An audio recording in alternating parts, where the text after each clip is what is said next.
Good afternoon. In a statement issued last night, the Secretary General reiterated his belief that the World Health Organization must be supported as it is absolutely critical to the world's effort to win the war against COVID-19. He also made clear that once more that once we have finally turned the page on this epidemic, there must be a time to look back fully to understand how such a disease emerged and spread its devastation so quickly across the globe, and how all those involved reacted to the crisis. But now is not that time. And as it is not that time, it is also not the time to reduce the resources for the World Health Organization or any other humanitarian organization that is working in the fight against the virus. As he has said before, now is the time for unity and for the international community to work together in solidarity to stop this virus and its shattering consequences. As part of the Secretary General's regular briefings with groups of member states, he is meeting currently with the African group today, telling them that the current crisis over the pandemic has wide-ranging implications and that the United Nations and African countries are working together across many challenges and concerns at this time. And tomorrow, the Secretary General will be launching a report on the impact of the pandemic on children. We expect the report to be shared with you under embargo later today. I had alluded to the possibility of a planned press briefing tomorrow. I was a bit premature in doing so. That will probably take place next week, and as soon as I have details, I will share them with you. Turning to Libya, the UN mission in that country is alarmed by the continuing escalation of violence in Libya, particularly by the intensification of fighting in the past few days, resulting in civilian casualties and risking new waves of displacement. The UN mission notes its grave concern, the reports of attacks on civilians and allegations of human rights violations in western coastal towns recently seized by the Government of National Accord forces. The mission also condemns the Libyan National Army forces' indiscriminate bombardment of Tripoli with rockets, of which many have landed on civilian neighborhoods, resulting in casualties. The UN mission warns that acts of revenge will further escalate the conflict and lead to a cycle of revenge that threatens the social fabric in Libya. The mission calls on all parties to the conflict to de-escalate, curb incitement, and immediately respect the repeated calls by the Secretary General and international partners for a humanitarian pause. Libya has reported 35 COVID-19 cases and 1 death and is at high risk of further spread due to the protracted conflict, ongoing insecurity, and of course a weak health system. Meanwhile, following the incident of armed groups shutting off water for a week, affecting more than 2 million people, water is now gradually returning to Tripoli and other parts of the western region. A number of UN agencies, including UNICEF, World Health Organization, and others, as well as their partners, today said that millions of children are at increased risk of harm as their lives move increasingly online during the lockdown due to the pandemic. More than 1.5 billion children and young people have been affected by school closures worldwide, and many of these students are now taking classes and socializing online. Spending more time on virtual platforms can leave children vulnerable to online sexual exploitation and grooming, and may also expose children to potentially harmful and violent content, as well as greater risk of cyberbullying. A new technical note urges governments, ICT industries, educators, and parents to be alert, to take measures to mitigate potential risks, and to ensure children's online experiences are safe and positive during the COVID-19 lockdown. And our colleagues at the Department of Economic and Social Affairs today cautioned in a new policy brief that many commodity-dependent economies in Africa and Latin America will likely face an economic crisis before they are directly hit by COVID-19, which will further limit their ability to handle health crises. The new brief warns that action is needed now to avert a full-blown debt crisis, as these economies are in a significantly tighter fiscal position today than they were in 2009 when they were hit by the global financial crisis, making it very difficult for them to borrow externally and finance large-scale fiscal stimulus. It stresses that the international community should help highly indebted commodity exporters to reduce the likelihood of a debt crisis through forbearance and standstills. The full brief is on DESA's website. And a note from the High Commissioner for Human Rights, Michelle Bachelet, who today urged countries in Latin America and elsewhere in the world to open up their borders to their own nationals stranded abroad, many of them with little or no access to health care. This comes in response to a weeks-long impasse that developed on the Bolivia-Chile border last month, when Bolivia closed its borders and left many of its own nationals who were working abroad without the possibility of returning to their own country. Ms. Bachelet said that under international law, everyone has the right to return to their home, even during a pandemic, and called on states to do all they can to ensure the safe, dignified, and voluntary return, as well as sustainable reintegration of their own nationals. She also welcomed the cooperation taken by Chile and Bolivia to end the impasse. The UN has been assisting the local authorities in Chile to provide basic supplies and services for their returned migrants, as well as assessing the needs and promoting their protection. And from India, the World Health Organization said it will work with the Ministry of Health and Family Welfare to leverage the strategies that helped the country win its war against polio in response to the COVID-19 outbreak. India eliminated polio in 2014.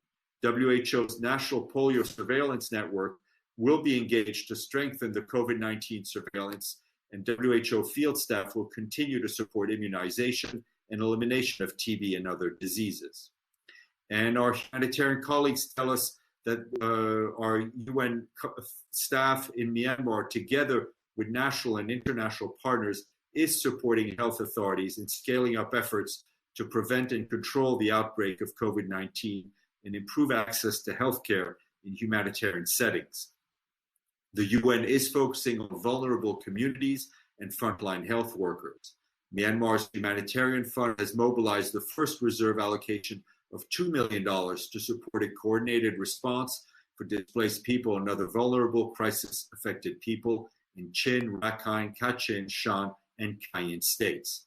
The UN team in Myanmar, together with national authorities, have also mobilized funds to procure necessary medical equipment to conduct 20,000 COVID-19 tests. This week, the UN will also deliver much-needed personal protective equipment, including 150,000 surgical gloves, 500,000 surgical masks. Those will be delivered to the Ministry of Health to support frontline health workers.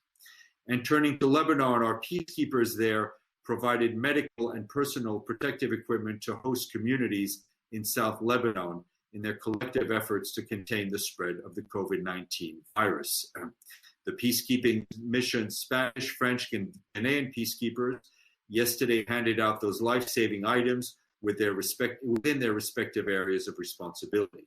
The ongoing UNIFIL support to the local communities is matched by the mission's robust precautionary measures that have been put in place since the beginning of the outbreak in order to prevent the pandemic to spread.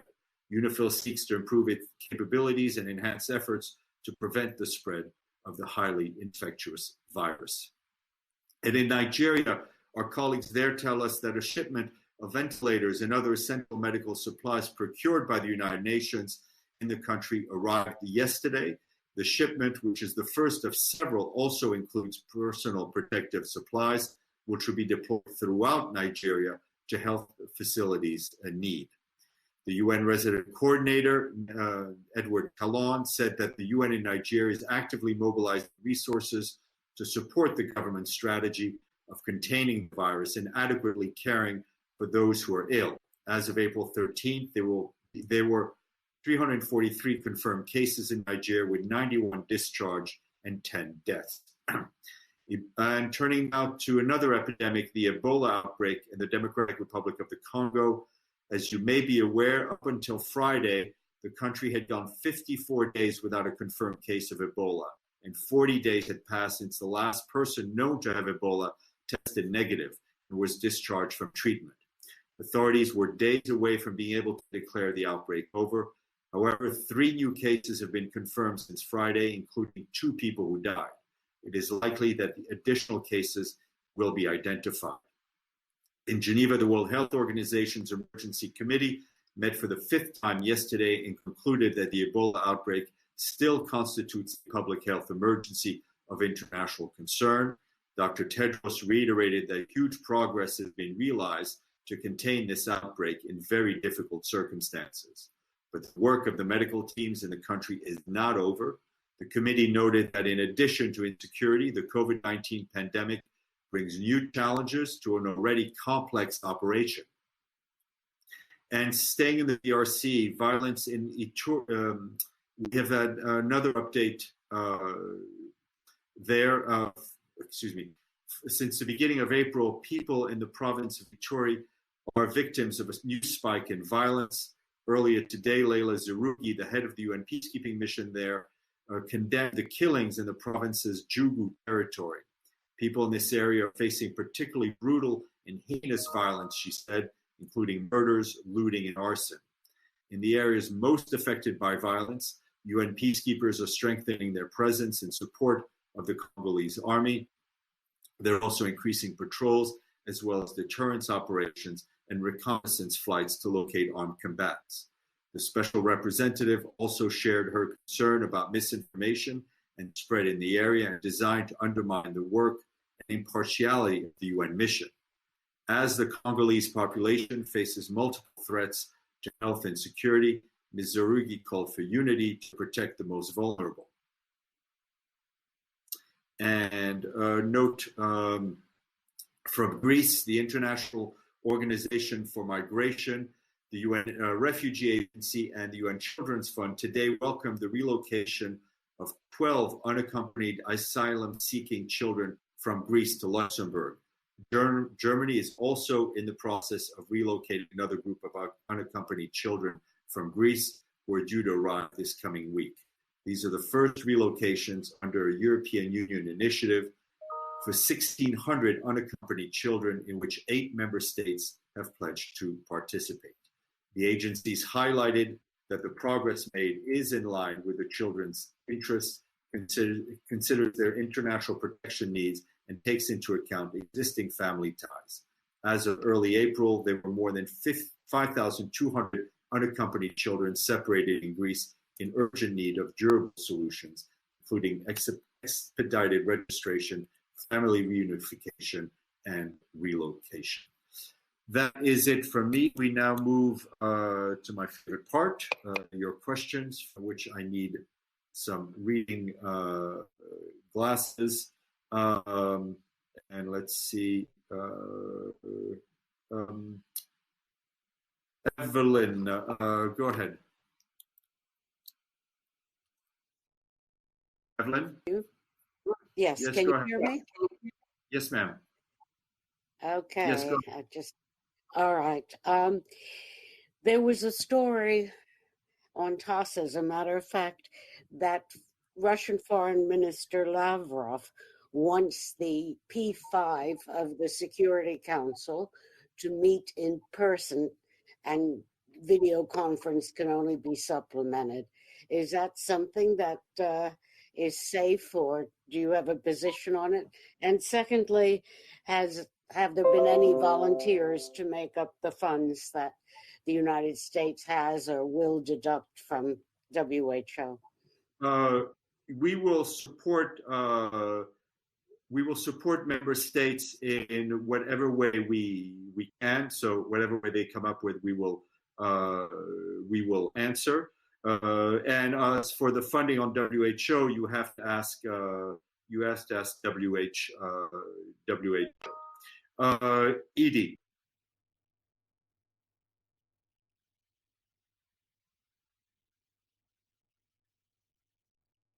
Edie? Here I am. I just couldn't unmute. Thank you. A couple of questions. First, on WHO, did the Secretary General get any advance notice from the United States administration on the announcement on the suspension of funding to WHO? And what is he going to do to follow up on this announcement? Obviously, we all know that WHO has its own board, but still, he is the overall head of this administration of the UN agencies. And has he talked to anyone high up in the US administration since the announcement? That's on WHO. Okay. Edie, let me take some of those questions. I'm not aware that we received any official notification beforehand. Our main point of contact is and continues to be Ambassador Kelly Craft, and I'm not aware of any conversations that have taken place since the morning on that. And on funding, I mean, WHO is, as you know, is a specialized agency where the World Health Assembly is the governing body. It is up to that governing body to just go forward on funding. The Secretary General's message is very clear to everyone: is that now is not the time to stop funding of the WHO or any other humanitarian organization that is involved in the COVID-19 response. And I think the statement he issued on April 8th and that we reiterated with some added language yesterday, I think clearly spells out his position. But wait, I had two other questions, quick ones. Sure. First, you said yesterday that we were going to get the remarks of Izumi Nakamitsu to the Secretary, to the Security Council. Those. Okay, not for the first time. I misspoke because it is a closed briefing of the Security Council. But I can give you the gist of what she said is that the High Representative Ms. Nakamitsu briefed the Security Council, including on the findings of the OPCW's IIT report. During the briefing, Ms. Nakamitsu stressed that the findings of the report were deeply distressing, and she reiterated the Secretary General's position that the use of chemical weapons by anyone and anywhere is intolerable, and impunity for their use is equally unacceptable. It is imperative to identify and hold accountable all those who have used chemical weapons. I will go to. I still had one more. You just talked about the Secretary General delivering remarks on Africa. Can we get those remarks? I'm working on that, and I'm trying not to misspeak, but I am actually working on that. All right, Michelle, Reuters.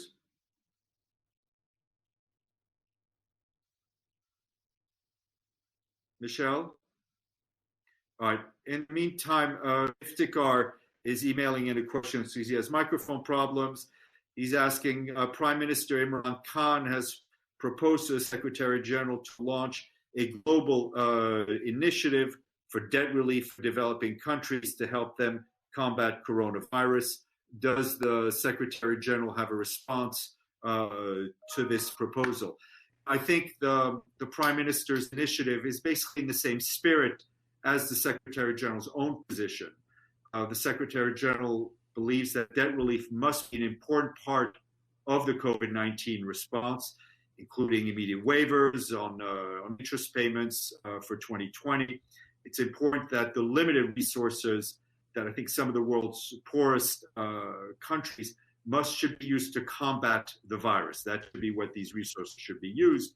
The Secretary General has made clear that position privately and publicly, notably in the letter he sent to the G20, which we shared with you. And I think it's also in the spirit of the policy brief that we just flagged from the Department of Economic and Social Affairs. Michelle, have you been able to connect? All right, let's go to Mr. Bays, whose microphone always works. Yes, I hope so. Can you hear me? Yes, perfectly. Okay. I have a few questions, so maybe I could do a couple of WHO ones and then maybe come back to me for another round later. So WHO related questions. You told us the Secretary General was going to do a news conference. Now he can't do a news conference. Is that because of a scheduling conflict at this stage? Does he have other engagements when he's not supposed to be meeting anyone? Or is it simply that he doesn't want to have questions about President Trump's decision at this time and he's postponed for that reason? Second question, does the Secretary General think that President Trump's decision is going to cost lives? I think the Secretary General's position on is outlined in the statement that WHO is at the center of our work to fight COVID-19, and now is not the time to cut resources to this organization or any other. I was premature in announcing it. In fact, the decision not to have it had been made before the announcement. We're trying to get him in front of you as soon as we can. The Secretary General is, in fact, meeting and talking to quite a few people, either virtually or by phone. Did you have other issues you wanted to raise while I have you? James? Okay. Ahmed Fatih?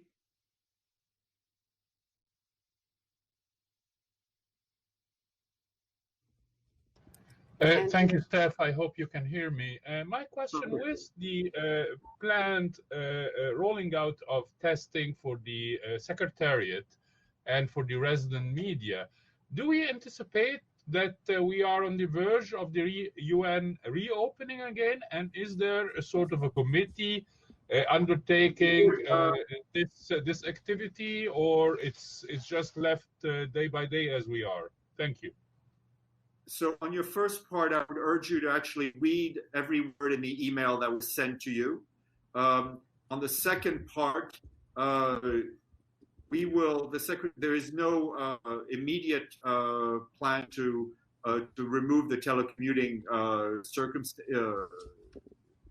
policies. I think those are now in place at least till the 30th of April. We will obviously be guided in our discussion with authorities from New York State, from New York City. The Secretary General took the decision early on to close down the building, to move to telecommuting, and I think he will not in any way jump the gun on reopening it. I will take the question that was submitted by email from Prince Latina, who wants to know what is the opinion of the Secretary General on the Cuban medical brigades that go to different countries to fight the COVID-19 pandemic. I think whether it's Cuban medical doctors or health specialists from other countries going in support to other countries, I think it's a great sign of global solidarity. This is, as the Secretary General said in his statement, this is a time for unity and this is a time for solidarity. And I think it is great when countries are able to help each other in the fight against the virus. Errol Abdovich.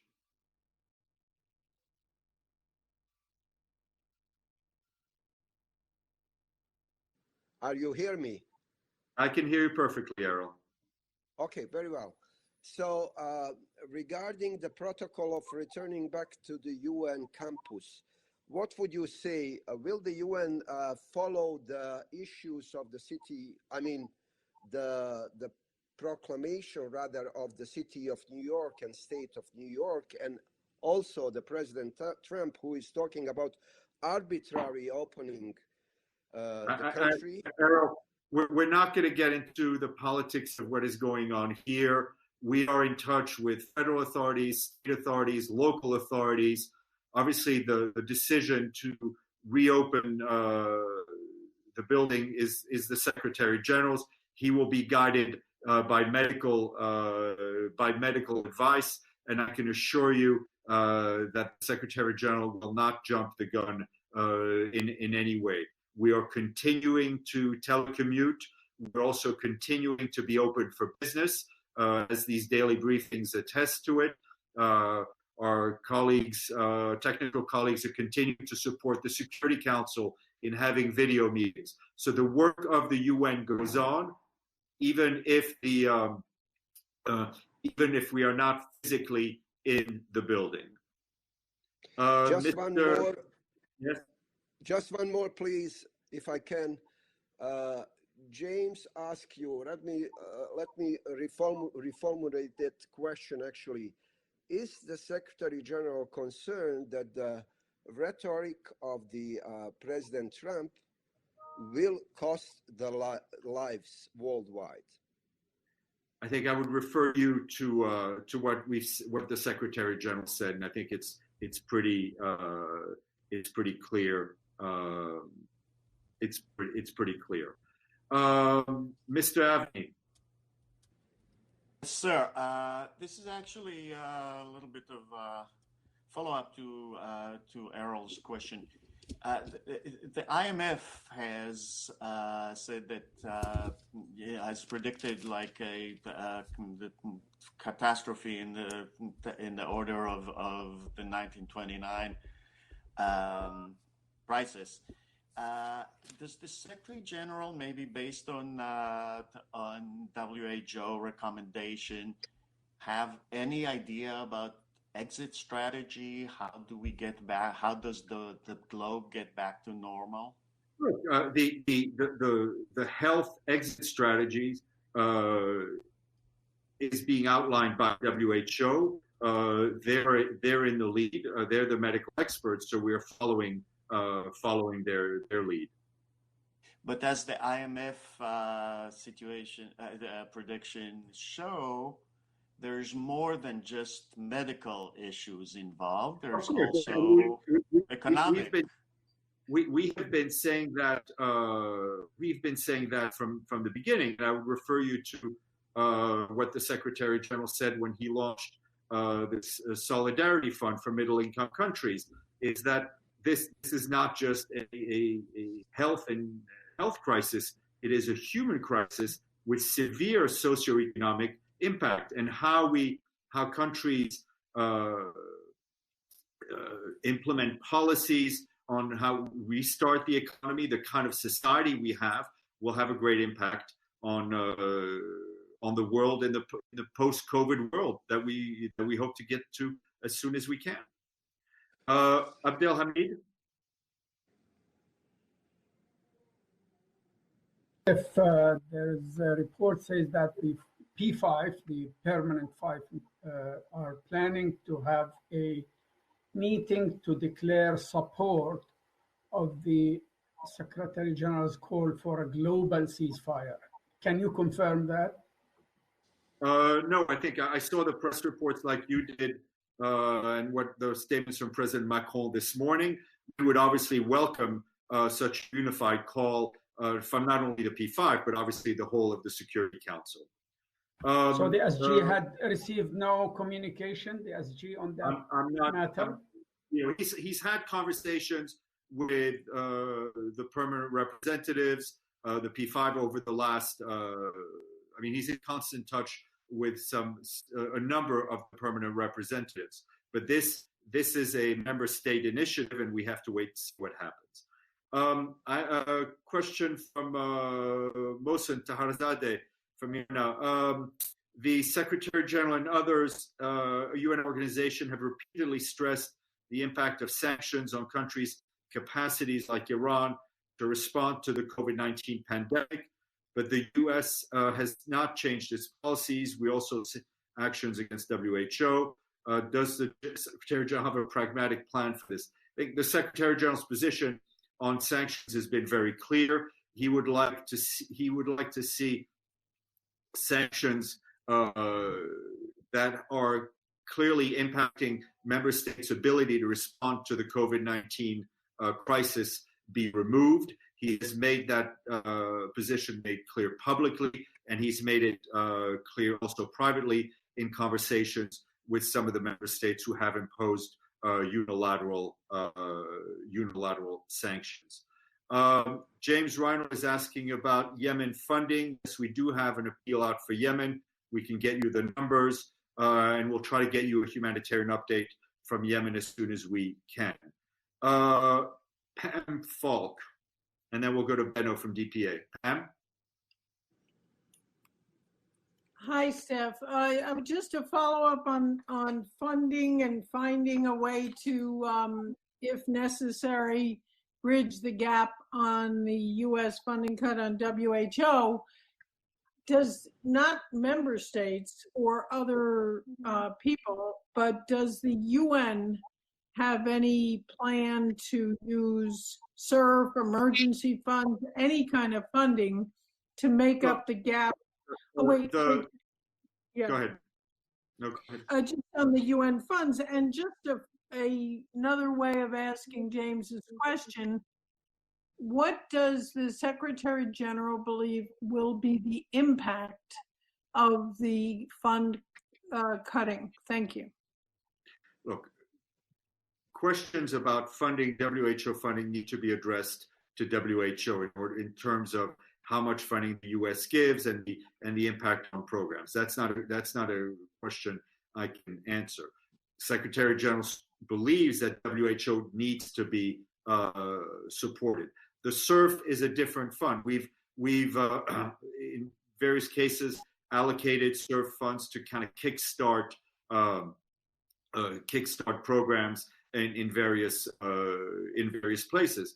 And WHO has different funding streams, and you need to talk to them about that. There is a partnership between WHO and the UN Foundation to raise as a solidarity fund, but the funding questions and impact of funding should be addressed to WHO.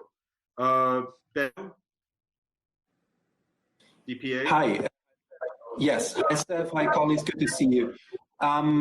So actually, I wanted to ask a third time about the COVID-19 impact. I mean, is the Secretary General of the opinion that these cuts might compromise on the fight against the virus?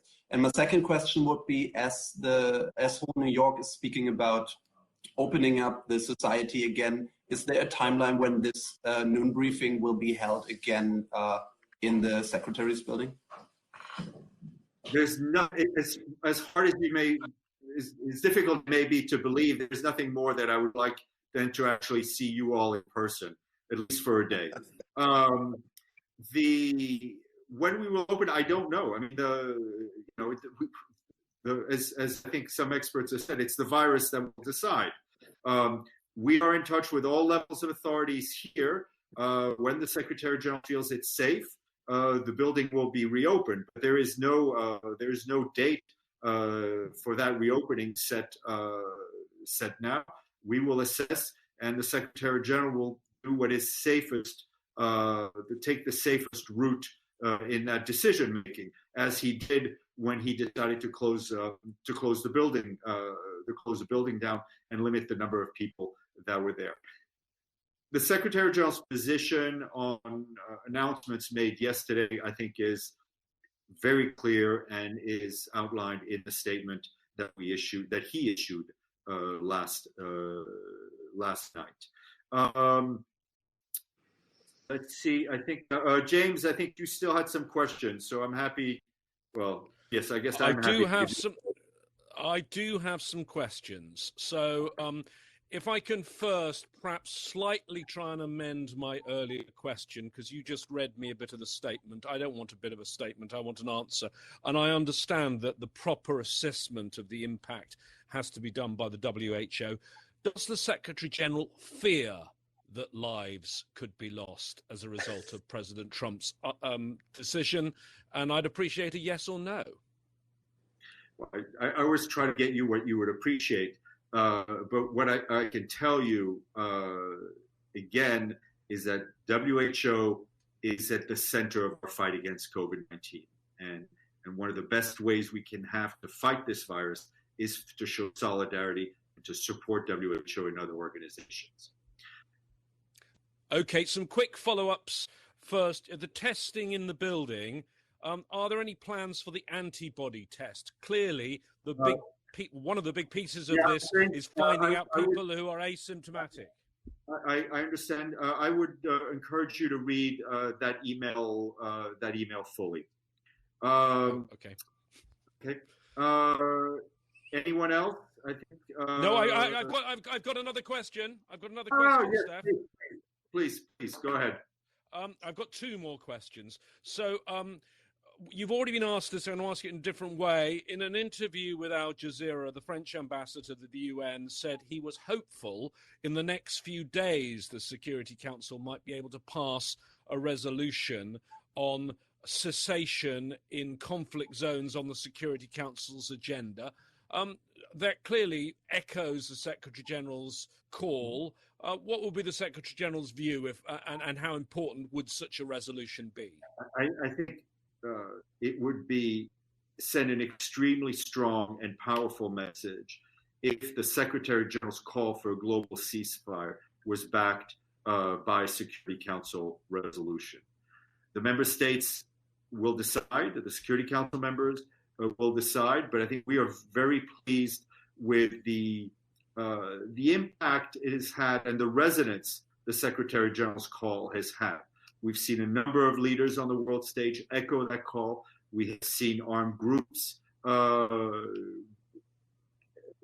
that call into action. I think it is something that has resonated the world over, and a united and strong message from the Security Council would go a long way in pushing that call further and making it a reality. And final question from me is on Libya. Rather concerning statements coming from UNMISS. If I can ask you about what's been going on in the towns in western Libya and the shelling of Tripoli. Does the Secretary General fear, from what his team on the ground is telling him, that war crimes are being committed? Look, we all know that the targeting of civilians, of health infrastructure, and all of that's related has the potential of being war crimes. The situation on the ground is extremely worrying. Our acting special representative, Stephane Williams, has continued to be in contact, to do outreach to various Libyan leaders and actors all across the spectrum. She's also been in touch with those members of the international community who can have an influence on the parties, all with a single-minded goal of ending the violence and resuming the talks on a ceasefire agreements. In the meantime, as we do around the world when the fighting continues, our humanitarian staff, their local partners, are continuing to provide life-saving assistance to the people most impacted by the conflict, which is, yet again, the civilians and the most vulnerable in Libya. Up in Libya, Stephane? Yes, sir. Go ahead, Abdullah. Okay. Yeah, you mentioned that there was some violation of the human rights in the areas that the legitimate government took over in western Libya. Can you share with us some of these stories? How did the government, the officially recognized government, violate human rights in this area that they they just retook from Haftar's forces. I will. We'll try to get you a bit more detail. I think we were pretty specific in outlining our issues with the LNA forces as well as the government of national accord. Thank you. All right. Unless there is something else, I will see you tomorrow. Take care.